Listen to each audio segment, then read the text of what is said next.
Israel needs to act on the weakness that they've created in Iran and in the Middle East right now. They have killed all of Iran's proxies. They've destabilized the region. They've gotten rid of all the terrorists. They've fucked up Gaza hardcore, so they don't have to deal with Hamas right now. And they've got some of the U.S. support still on their side. And they like fucking need to go now. And so they need the speech laws. So even though it's unpopular, they got to push for it because they need American support and they need to be able to censor people like you and me and Candace and Joe and Tucker and everyone, because we're not going to be fucking having it.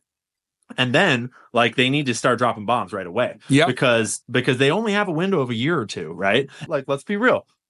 They fucking orchestrated October 7th. They didn't they weren't Hamas themselves, but they 100% had surveillance on that plan as it emerged. They might I would not be surprised if they hadn't created the opening or given the intelligence or fed the idea, whatever it was. Right? Yeah, and I'll give you something right here. So check this out. The day after October 7th happens, the Egyptians go out and publicly say that we warned the Israelis that this was going to happen. So as soon as this shit happened, they're like, whoa, stop the phone. We tried. We tried. We told them. They didn't heed the advice.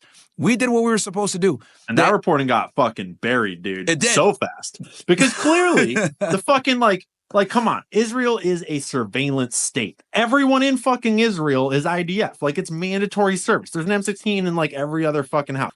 That border is heavily surveilled. They fucking know what's going on over there. You're not flying hang gliders over that fucking border with no one. And then when the response did happen, they bombed their own people they didn't bomb. They rocketed their own people with their fucking helicopters. And so it's they pulled off this incredibly awful, horrible thing, but they pulled it off with October 7th and the following devastation of Gaza, which they've been planning for a long time. They've been salivating over that for fucking ever. And Iran is their next target, and it's building up to going after Iran. And now they are trying their hardest to pull that fucking trigger. And so I'm worried that it is now false flag season. It is now Iranian false flag, probably micronuclear attack on the United States homeland. That is what I am worried about right now, because that's how you would get America to support a war in Iran. Yep.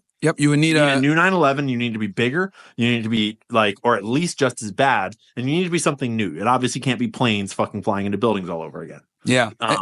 It's wild, man. And to see this all kind of playing out in the social media world, because unlike with 9/11, we didn't have social media to be able to talk about this stuff real time as it's happening. Now, we've made it a lot harder for the mainstream media to kind of take the narrative and say, we need to go to Iraq and stop these guys. Now we're able to actually question, hold on one second. We don't know about this one.